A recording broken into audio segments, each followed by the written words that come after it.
Well, good afternoon, everyone. Thank you so much for being here. We are now as our session number 3, ready to learn, understand the complexity of the immigration system and the basic of the refugee resettlement. We have 3 guest speakers here with us who are very knowledgeable in this area, and will share with us more about what the resettlement process look like, what are some common misconceptions, or what are some common terminology, and basically provide a very kind of like overview area and more like a one-on-one workshop for everyone. I know that all of us here at least have some interest or working with our immigrant refugee communication, and refugee community directly. So I think it's helpful for us to know that. So with that said, I will pass this on to Tuck to lead us with the session. Thank you, Ken. Hello again, everybody. Sabaidi. Talk Soneoulay-Gillespie here. We got like our happy dance going. Caroline, Matthew, let's get our happy dance ready. I really so appreciate just all the information that we've been receiving all morning, in particular the previous panel. I think it sets us up really well to talk about the basics. So in today's session, I think the goal really is to provide you not just with the basics of refugee resettlement or just the understanding of the complexities of our immigration system, but I think it also emphasizes like how critical it is that we have this foundational knowledge, right, in order to be effective and purposeful in how we coordinate and streamline efforts of welcoming immigrants and refugees to Oregon. When we hear in the media, right, or through our various communication streams, verbiage such as refugees, migrants, asylum seekers, special immigrant visa holders, unaccompanied minors, displaced or internally displaced people, humanitarian parole, temporary protective status, and then use the blanket term refugee, it can be really confusing to understand.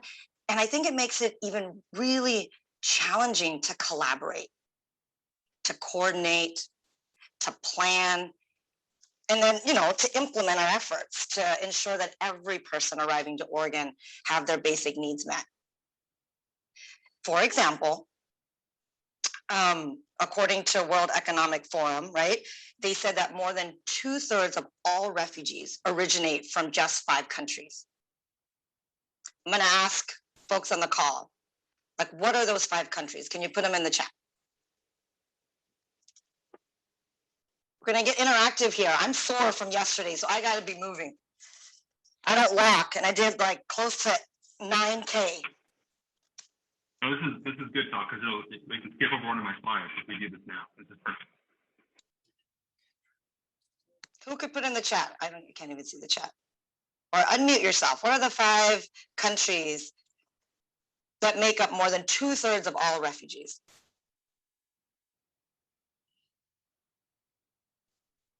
Hi, Jane. DRC, okay.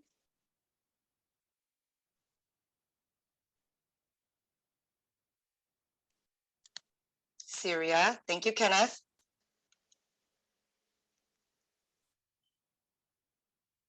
Somalia, Senator Casey Jama.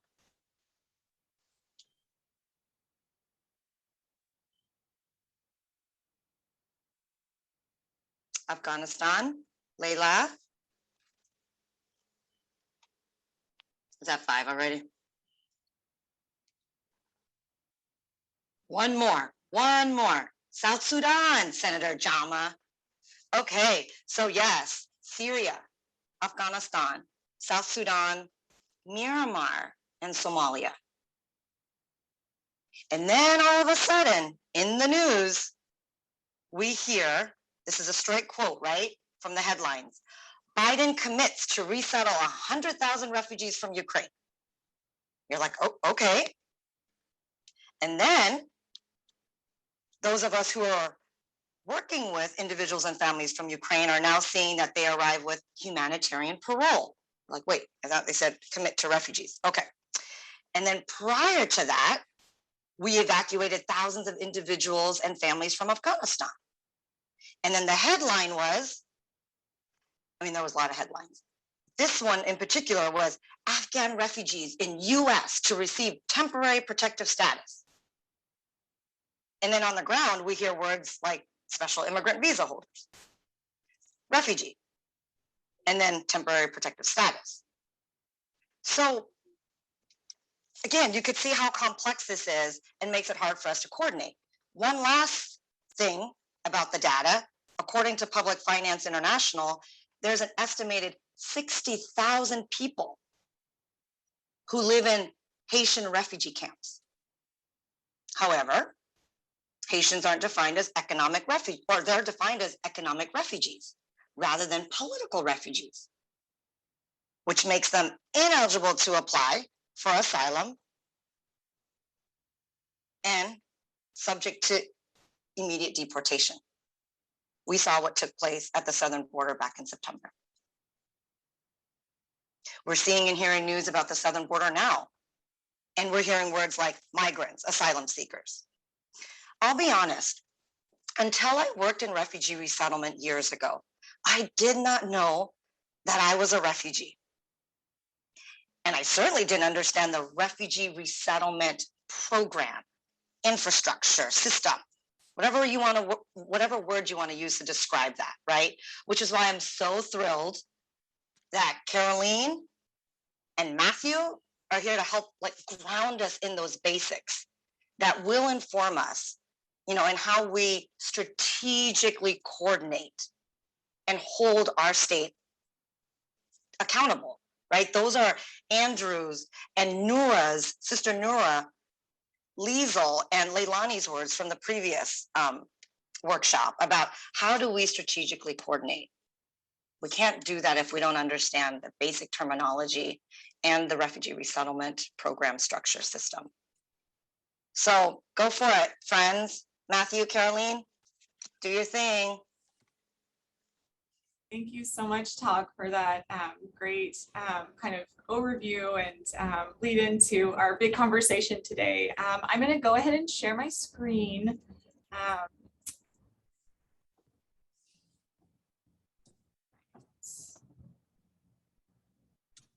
There we go. Everybody, the first part of our presentation is going to be about hopefully demystifying the immigration system, but it inevitably will leave more questions than answers. So really, this is a general overview to kind of help you get familiar with some of the concepts. The second piece of our conversation, Matthew will talk in more detail about refugee resettlement. So my name is Caroline Vanderharten. I'm the Director of SOAR Immigration Legal Services. SOAR has been providing refugee resettlement in Oregon since 1979 and is an affiliate of Church World Service. Our Legal Services Department has been around for more than 30 years, providing culturally competent immigration-related legal representation and education to low-income immigrants in Oregon and Southwest Washington. We're recognized by the Department of Justice as an authorized provider of immigration legal services. And we also are a program of Ecumenical Ministries of Oregon. So before we dive in too much, I always have to do my disclaimer. Please don't take these slides and try to self-diagnose. Immigration law is extremely complicated. And the information in these slides is very, very general. There are always exceptions. Every case is different. There are a lot of kind of questions that go into an analysis about whether or not someone is eligible for any type of benefit. So please, if you have questions about your own case, about the case of a friend or a client or a loved one, please, please, please reach out. We have a number of nonprofit legal services providers. We have a lot of immigration attorneys in Oregon. We're happy to connect you, but please talk with an attorney or a Department of Justice accredited representative. So I tried to kind of, in a very basic way, kind of outline and highlight the various immigration statuses in the United States. And I wanted to kind of talk about them through the lens of kind of rights and benefits in the United States. One big thing I do want to highlight before kind of diving into each of these groups is that Every person who is in the United States on US soil has basic rights. So we at our office and the other nonprofit legal service providers provide Know Your Rights presentations for undocumented communities and communities that are not citizens. So please feel free to contact us if that is needed. There's a lot of information out there as well. So just, to kind of get started, everybody has basic rights that are guaranteed by the Constitution. But there's really a spectrum of vulnerability with immigration statuses in the United States. So the individuals that have kind of the highest level of rights and benefits, of course, are US citizens. So US citizens are not just people born in the United States, but they can also be people who file for US citizenship through the naturalization process. Naturalized citizens have the same rights as citizens that were born in the United States. Citizens have all different types of rights. These are just a few of kind of the most popular rights, I guess. So the right to vote, the right to travel freely, the right to petition for a spouse, to petition for children, married or unmarried, siblings, and also parents. And also, very importantly, US citizens cannot be deported. So as an immigration attorney, anytime I'm talking to any person who's not a citizen, I'm always looking to kind of see whether this person has a pathway to citizenship, because at that point they will be able to participate in the most rights and benefits and also not have to worry about being deported in the future. So the next category of immigration status, the next category of individuals are lawful permanent residents.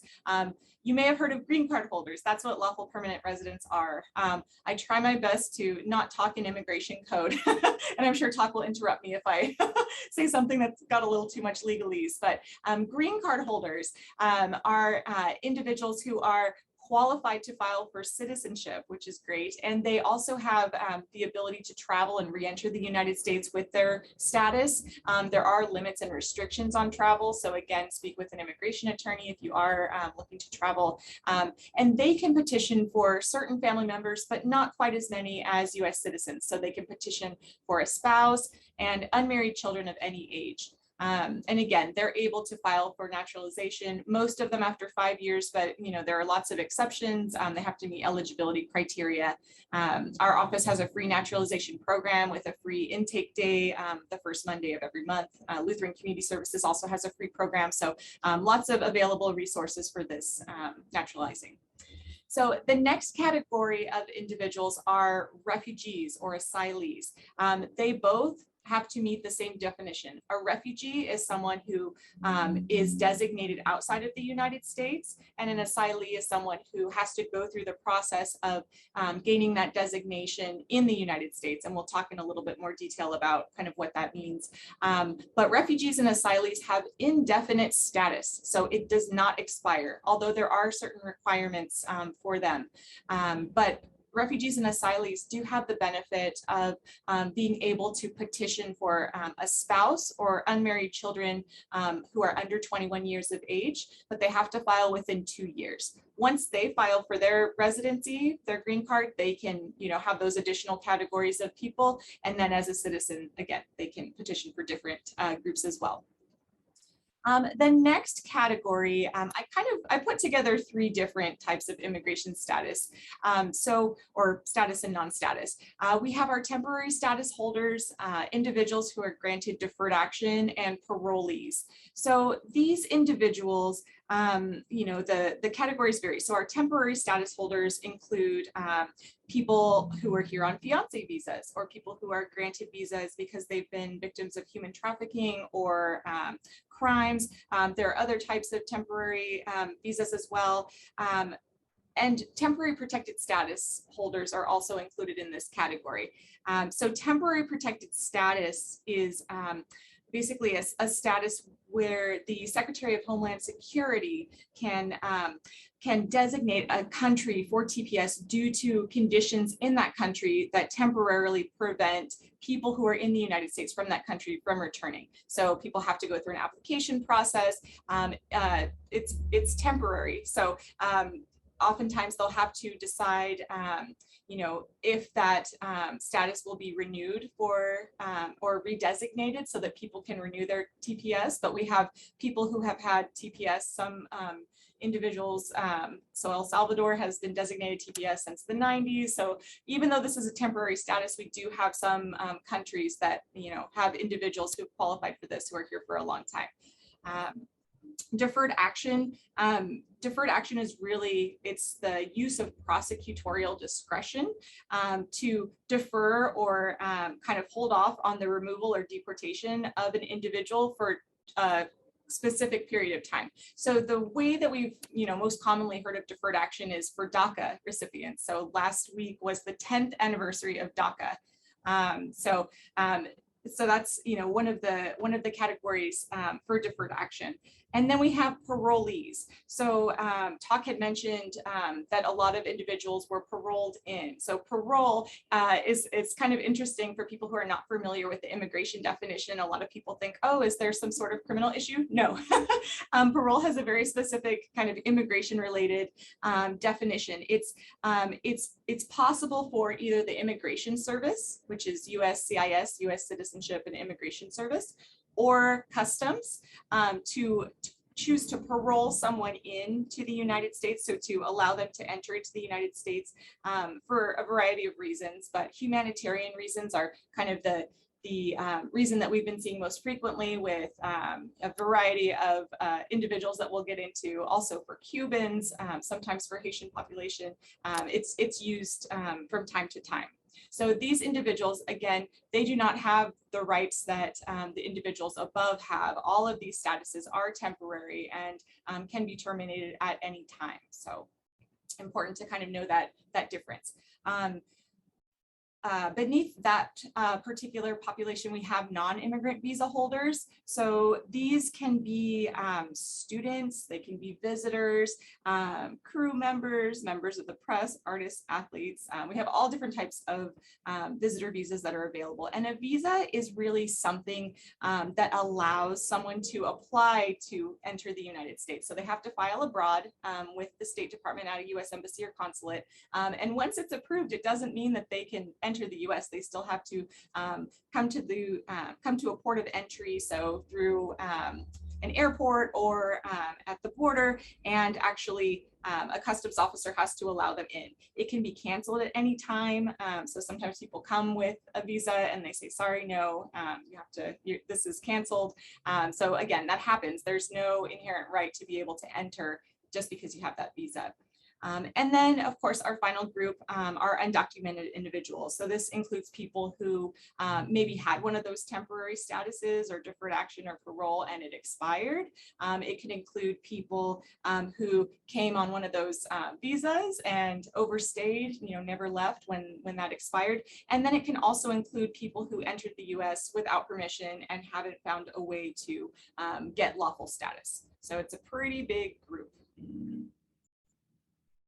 So the thing that we hear so often, is why don't people just get in line and get a green card if they're not lawfully present? What is the holdup?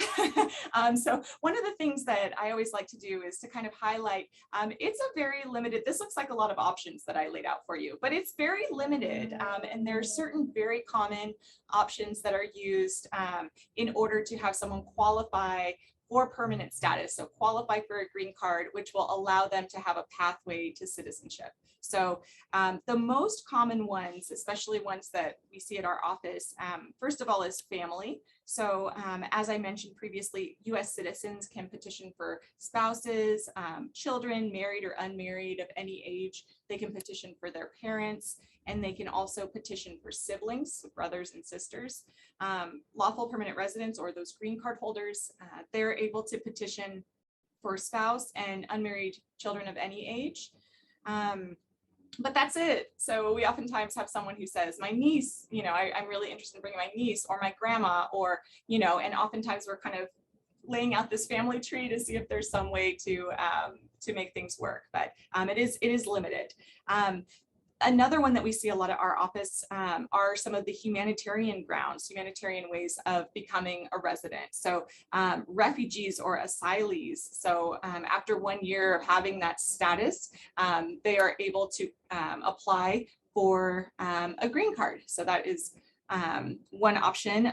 Also victims-based humanitarian grounds, so individuals who have been victims of domestic violence, victims of crimes or human trafficking, those individuals would qualify once they have those visas to be able to file for a green card. A few others that are fairly common, employment-based.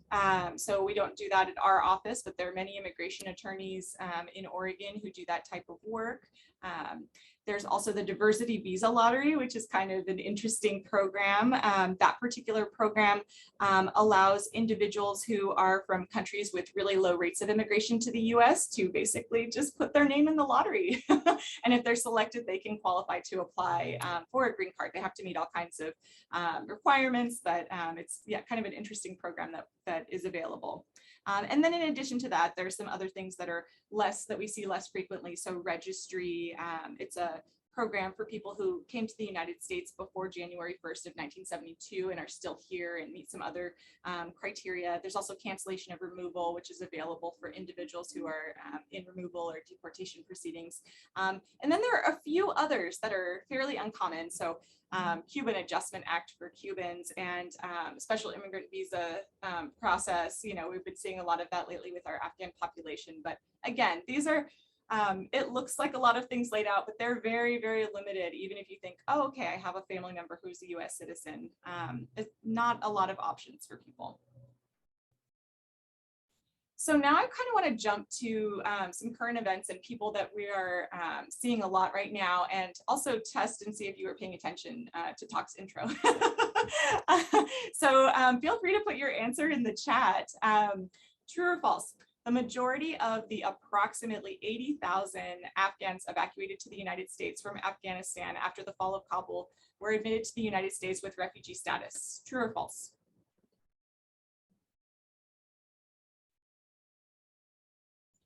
So it was false.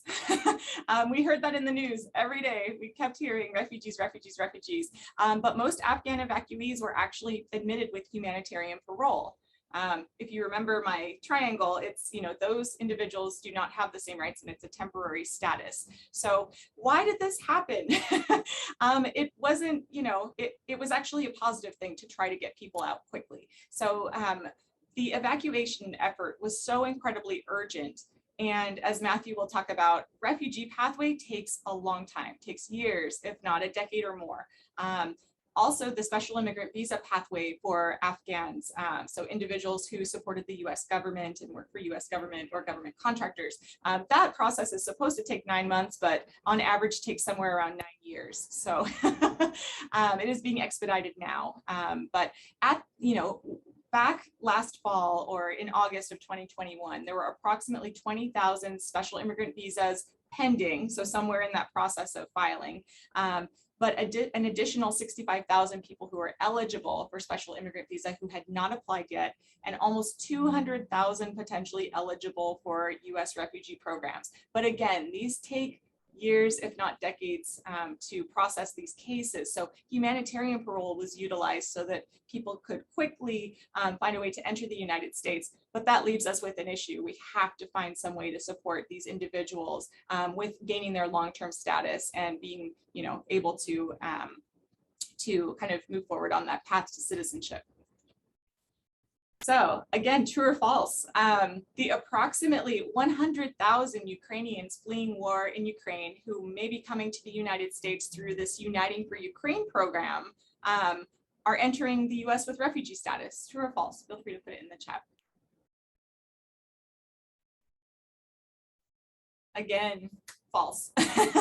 So Ukrainians who are coming to the US through this program are also entering with humanitarian parole, and for very similar reasons.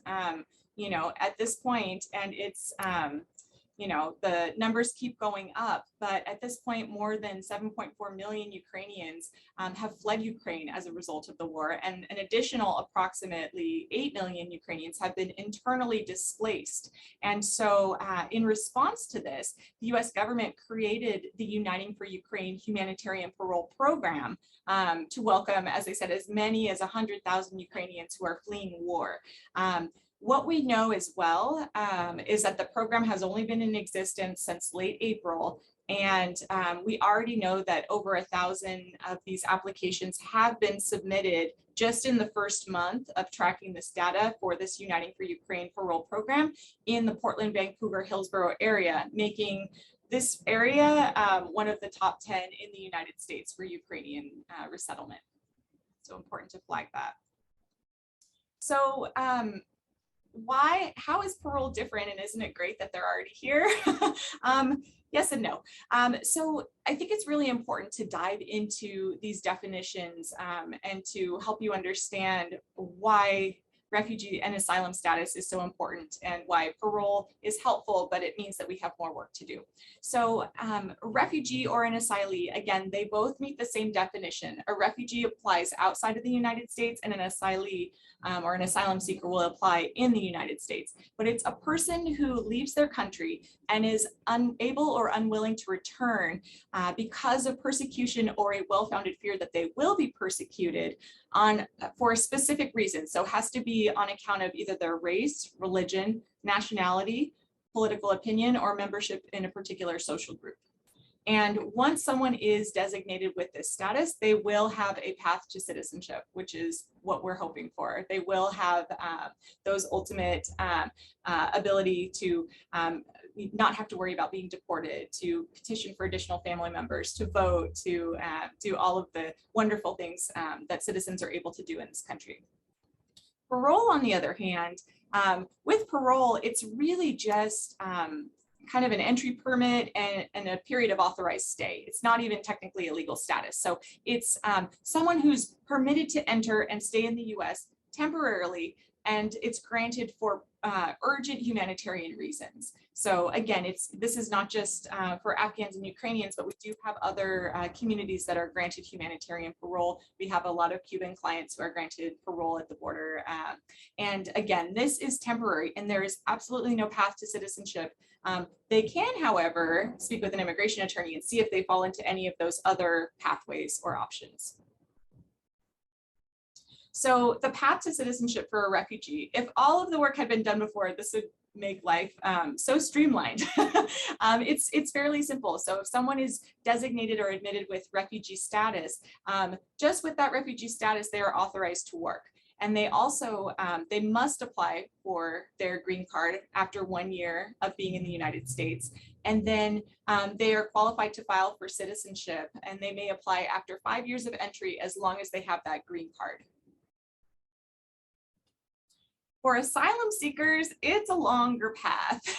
And again, I'm trying to kind of break this down and simplify it, but here are the basics, really. You know, someone enters the United States with parole. It's valid for up to 2 years.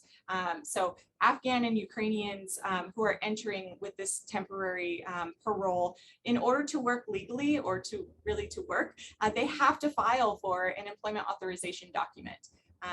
That can take some time. They also will need to secure long-term status or risk becoming undocumented.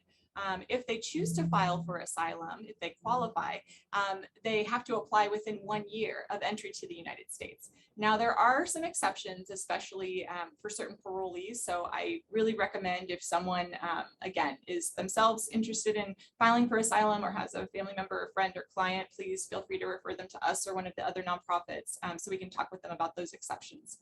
Once they're granted asylum, they can apply for their green card after 1 year. And then once they have their green card, they are qualified to file for citizenship 4 years later. So they get a little benefit there. So really what kind of the point we're always trying to drive home to clients and make sure that everybody understands is, again, parole is wonderful, but once it expires, if someone does not file for long-term status, they will become undocumented if a long-term remedy has not been pursued. So it's also important that they understand that there are filing deadlines and that with permanent status, there is a path to citizenship that could be available. So hopefully I've kind of outlined to you why qualified legal representation is important. But again, the immigration law is so complicated and there are frequent changes. So it's really important that someone's working with a licensed immigration attorney or accredited representative. There are a lot of remedies that have deadlines and there really aren't any do-overs. So oftentimes we'll see clients that come in who have either tried to self-file or worked with someone who was committing fraud and we're trying to repair a situation, and it could be really challenging. So it's always better if someone can get qualified legal support right away from the beginning. And then one other piece I wanted to kind of flag is that SOAR participated in a partnership with the Mexican Consulate and Clinic. And it was a project where we worked together with the Mexican Consulate on screening undocumented Mexican nationals. And what we found both locally and through our partners nationally was that about a third of the individuals that we screened were actually eligible for a long-term benefit and had no idea. You know, it's also really important if someone doesn't think they're qualified for something, still talk to an immigration attorney just to see if something's out there. I want to just take a moment to just really thank Senator Jama and Representative Pham for your great leadership in making Oregon an incredibly welcoming place for Afghans. Oregon's refugee resettlement agencies right now are in the process of welcoming around 1,200 Afghan parolees and providing resettlement and legal services thanks to a bill for $18 million to support Afghan families. And what this really means is that every Afghan resettled in Oregon has access to a qualified attorney. They can learn about what they qualify for and get representation for this. So that does leave a question about what will happen for the Ukrainian community. Just some statistics. Right now at this point, over 40,000 applications for Uniting for Ukraine, this humanitarian parole program, have already been approved. So this is nationally. More than 8,600 have already been paroled into the United States nationally through the program. And again, the Portland, Hillsborough, Vancouver area is currently within the top 10 locations for Ukrainian resettlement nationwide. So again, it looks as though robust funding is really going to be needed to ensure that all of the Ukrainians fleeing the war will have access to immigration legal representation, education, and information about long-term remedies. So I also have a few other things that I think would be really helpful in ensuring that refugees and immigrants and asylum seekers in Oregon are able to navigate the immigration system. So we've talked about funding, you know, not just for Ukrainians, but of course funding as well to address legal needs of other asylum seekers, other vulnerable immigrants and refugees who sought safety in Oregon. But I always love to flag the congressional advocacy. So we have been pushing together with our partners and allies for the Afghan Adjustment Act, and now we'll be pushing for Ukrainian Adjustment Act 2. This would be a law that would allow parolees from Afghanistan or from Ukraine to file for a green card without having to go through this complex asylum process. Just to flag for you, asylum, the application process, even though it's before the immigration service for most of our parolees, some of them are having 7-hour interviews. It is incredibly stressful.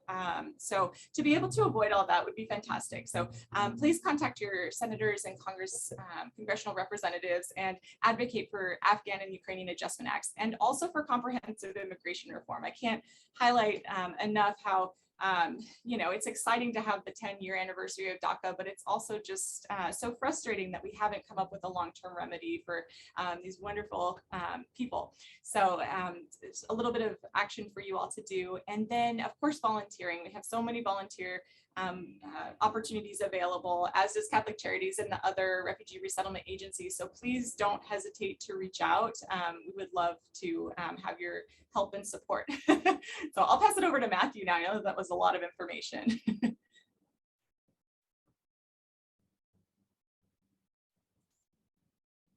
Thanks, Caroline. Can you guys hear me okay?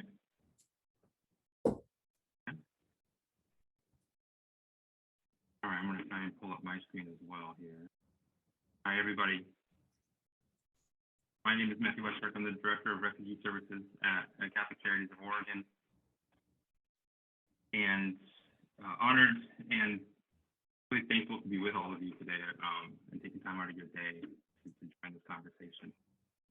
I am going to, I think, jump over a handful of the slides I have and try as best as I can to build on what Caroline is a really in-depth overview of the complexity of immigration law for the folks that we serve, refugees, asylum seekers, humanitarian parolees, TPS. It's just immensely complex, but it's a great framework that she laid that help us focus in for a little bit of time on a kind of a deeper dive into refugee resettlement. And I want to be really like clear and transparent, or just like studying definitions, being really straightforward with those. I'm going to focus on the legal immigration use of the word refugee in my part. There's a humanitarian use that we're very familiar with, and it's being commonly used for Afghans, for Ukrainians, and for other communities and other. Yeah. I'm sorry to interrupt. There's like a delay, or it's hard to hear. Yeah, it's not coming through fully. Let me switch my headphones real quick. I apologize.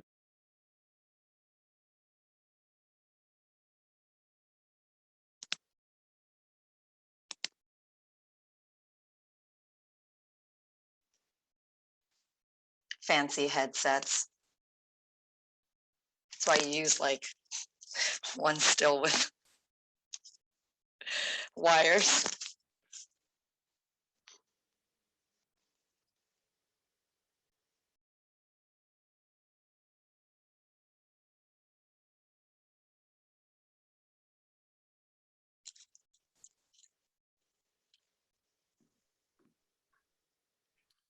I'll just use my computer audio. Oh, that's perfect. Yeah, that's great. I apologize for that. I don't know what you heard or didn't hear, but I wanted to just try to preface that as I build on what Caroline provided as a foundation on the complexities of the immigration space that the clients and families that we serve, that they're in. I'm going to almost exclusively use the term refugee in that immigration and legal sense, right? That individual who has been determined to have a well-founded fear. Now, in the humanitarian sense, I don't mean to say one is more important or one is better than the other or anything like that. I just want to make sure when we're talking about refugee resettlement, and I'll get into this a little bit as quickly as I can, the 9 national organizations who are contracted by the Department of State at the federal level to do refugee resettlement. And those 9 national organizations, they have affiliate members across the country. It's a very specific program that we all operate, and it's only eligible for those who have a refugee visa and have met that definition. I'm probably going to jump over a lot of slides just in the interest of time. And also, Caroline just did an amazing job with a ton of information and groundwork. I know I put in the chat at the very beginning of her talk that immigration law is commonly referred to the second most complex. I also want to highlight, when we're talking about like strategic partnerships, I know this is kind of tangential, but as a community, as we continue to come together in Oregon to improve services and support and make Oregon truly welcoming for immigrants, we have to recognize how underfunded immigration legal services are and how underpaid immigration lawyers are. I say that because if we really want to address some of these gaps, we have to address that as well. It is not okay for lawyers to come out of law school with 3 years of debt and a very high level of expertise and knowledge and be offered jobs typically in the $60,000 range. I just want to put a pin in that because that's one of the problems that we face is how do we support people when there is no capacity? Part of the reason there's no capacity, these are underfunded positions and underfunded service provider network, and it's not okay. So I'm gonna switch over here too fast. So if we had a ton of time, I think we would be able to really dive into all 4 of these points, but I want to just kind of go through them really quickly. We're going to come back again to that definition of who is a refugee. Put that into the context of this global refugee crisis of the nearly 100 million folks who are displaced, the largest number in recorded history. What that means for the U.S. resettlement response, in particular, some of the ways that the RMP program, which is the reception and placement program, is structured to welcome in refugees, and also the gaps in that program as well. Again, we want to be really intentional as a community to always say who is a refugee Even if you go on the United Nations High Commissioner for Refugee website today, you would see what is a refugee. So we need to be sure that we are helping to change that narrative. And just to repeat and go over it again, there's 5 reasons that somebody is determined by a refugee, and it is for persecution for reasons of race, religion, nationality, membership of a particular social group, or political opinion. They are outside of their country. And because of those reasons of persecution and the fear, they are unwilling to avail themselves of the protection of their home country. Also want to highlight when this became something that the United States signed on to. The United Nations High Commissioner for Refugees, Article 1, 1951. We have been a member of this pact, I believe, since 1954 is when the United States signed on. I think there's a lot of discussion we could have on if the United States would still approve of this definition today, and or how it needs to be expanded as well. If we look at climate change and climate refugees, economic refugees as well. Currently, those are not ways that you could become a refugee and enter the United States. I'm just going to jump over this. I think we're all very familiar with the scale of this refugee crisis and how truly, I think it's just hard to conceive of these numbers. These numbers are already outdated. We are now estimating close to 100 million people are displaced. Well over 20 million of those are refugees identified by the United Nations. There's another nearly 5 million who are in Palestine and are refugees in Palestine. North of 55 million are internally displaced individuals, meaning they're still in their home country, but they can't be home. They have been forced to flee their homes. You'll see Venezuela on here as well. Ukraine, the split there with Ukraine is to represent the number of folks who have left the country and those who have been internally displaced, as Carolyn went through. So 100 million folks who can't go home. In 2020, largely because of COVID, the number of folks was incredibly small who were resettled into a third country. Around 25 countries, including the United States, do refugee resettlement. But this is an incredibly small number. It does not meet the need. And we have to figure out how to be more welcoming, both as a state and as a country. A little bit of different data on the top 5 countries from where refugees are coming from in terms of numbers. Venezuela is in here. Over 5 million folks have left Venezuela. There's also the international context to look at in terms of who is hosting these individuals. What pressures is that putting on their own systems, on their own infrastructure, as over 83% are hosted in low and middle income countries. And the vast majority of those folks are facing acute food insecurity. So when the United States, which it did in the prior administration, really walked back our commitment to refugee resettlement, drastically reducing our numbers to the lowest numbers in history. A lot of other countries did the same. We have often led the world in refugee resettlement and often been helping to set the bar for other countries. So there's definitely an international diplomacy component to refugee resettlement. And as we walk back our commitment, so do other countries as well. And that puts more pressure on all of these countries that are hosting. I will make sure everybody has a link to this video of the screening process of what folks go through overseas. I want to just skip that, but I think it's really interesting to watch that to give a good insight into why the refugee visa is the hardest visa to obtain to enter the United States. But once they do, or once they have gone through that process, there's 9 national organizations. If you saw Caroline's slide, she mentioned Church World Service. There's 8 other national organizations, and then there are an affiliate network across the country. About 100 programs closed in the previous administration because of the reduction in refugees. We do still, though, have 6 organizations in Oregon. And these are just listed alphabetically. There's no other reason for the order that they're in. Catholic Charities of Oregon, Catholic Community Services Lane County, Ecumenical Ministries of Oregon, ERCO, Lutheran Community Services Northwest, and Salem for Refugees. And I just noted that both ERCO and Salem joined as resettlement agencies just very recently, only to highlight that their teams, their infrastructure is still ramping up and doing so in a moment of crisis response. So they need a lot of our support. I also want to note, we can put a pin in this, talking about strategic partnerships and improving services in the state of Oregon. We have to find a way to have more refugee resettlement agencies that are outside this very small part of the state. Or if you notice, this is all in the northern part of the state, all in the Willamette Valley. There's a lot of pressures on the service provider network, the housing market, in order to continue doing refugee resettlement and supporting forced migrants if we don't figure out a way to be in more parts of the state. So here's that video that will come out as a link. It is a little bit dated, 2015, but it's also still highly relevant to help folks understand just how much screening, vetting, interviews, medical checks, all these things that refugees go through overseas. This is just a tile of some of those steps involving many different parts of the US government, Defense Department, CIA, intelligence agencies, medical screening, United Nations High Commissioner for Refugees, IOM, International Organization for Migration.